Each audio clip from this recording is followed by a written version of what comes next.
E se tudo que a gente aprendeu sobre a evolução, o acaso, as mutações aleatórias, fosse na verdade só uma parte da história? Hoje a gente vai explorar uma visão completamente diferente, baseada em uma fonte que descreve a vida não como um acidente cósmico, mas como um projeto deliberado e super meticuloso. Vamos descobrir o que isso realmente significa. A visão mais comum da evolução é que ela é tipo um jogo de dados cósmicos, sabe? Movido pelo acaso e pela necessidade. Mas a fonte que a gente está analisando hoje vira essa ideia de ponta cabeça com uma pergunta bem simples, mas poderosa. E se não for um acidente? E se toda essa complexidade da vida for, na verdade, o resultado de um plano? E a resposta que a nossa fonte dá não podia ser mais direta. Essa afirmação aqui, olha, é bem ousada e já define o tom de toda a nossa conversa. A evolução é sempre intencional. E Urântia, que é como a fonte chama o nosso planeta, é o palco principal dessa história. Beleza, vamos então para o primeiro grande conceito. A ideia de que o universo não é um caos aleatório, mas sim um sistema que tem um propósito, onde o desenvolvimento da vida é o evento principal, o grande acontecimento. De acordo com a fonte, a evolução não é um processo cego, que vai acontecendo sem rumo. É um desdobramento supervisionado, coordenado e integrado. A vida é descrita como um esforço conjunto de diferentes forças, uma criatividade tríplice, como eles chamam, que trabalham juntas para guiar o desenvolvimento dos organismos, desde as formas mais simples até as mais complexas. Então, se a evolução é guiada, quem são os guias? Bom, isso nos leva direto para a nossa segunda sessão, os arquitetos da vida. O texto apresenta quem são os agentes responsáveis por projetar e supervisionar todo esse grande plano. Pensa assim, são 3 grupos principais, todos trabalhando em uma sintonia perfeita. Primeiro, os controladores físicos, que basicamente preparam o palco material. Depois, vem os espíritos ajudantes da mente, que introduzem a faísca da consciência. E, por fim, os portadores da vida, que são o nosso foco principal aqui. Eles agem como os biólogos cósmicos, sabe? Semeando e guiando a vida. E é aqui que a definição dos portadores da vida fica fascinante. Eles não são meros observadores, não. A fonte descreve esses seres como capazes de se transformar, operando tanto no nível eletroquímico para construir a vida, quanto em um nível semi-espiritual para guiar o destino dela.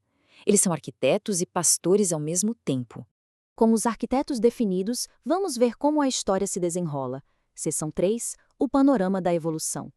Essa é a versão da nossa fonte sobre a jornada da vida na Terra, desde o seu comecinho lá no oceano. A jornada começa nos oceanos, onde a vida foi deliberadamente plantada.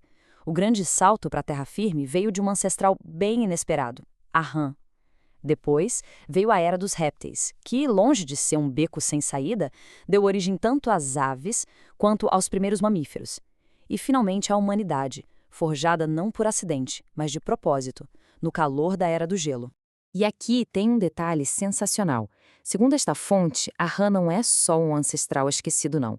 Ela é um elo vivo com o nosso passado biológico mais profundo. Um dos poucos ramos da nossa árvore genealógica que sobreviveu até hoje.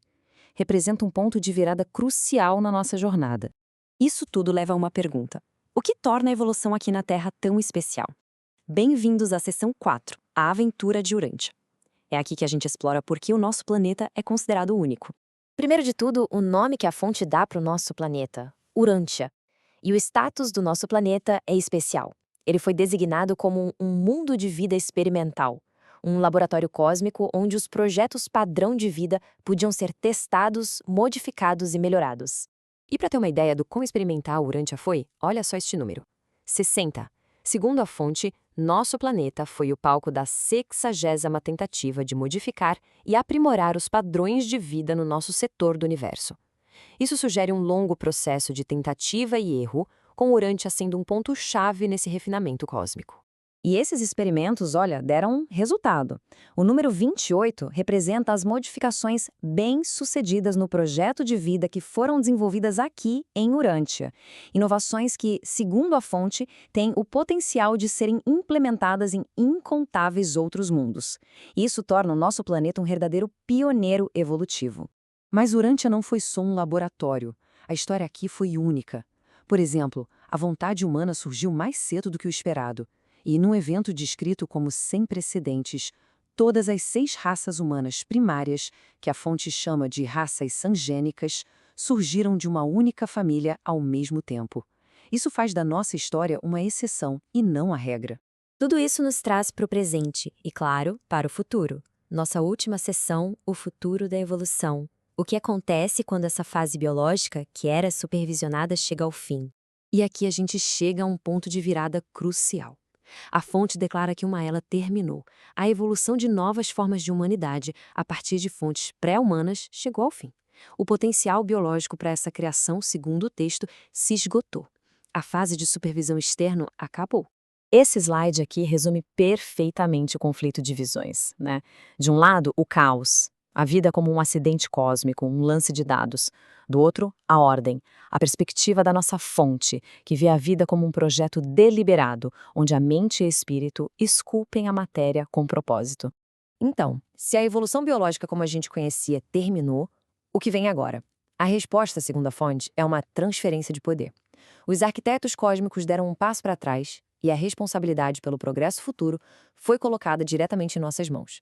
Agora, a evolução depende das nossas escolhas. E este é o ponto central da nossa nova era. A fonte sugere que a evolução agora deve ser guiada não mais pelo acaso ou por supervisores cósmicos, mas pela nossa própria inteligência científica.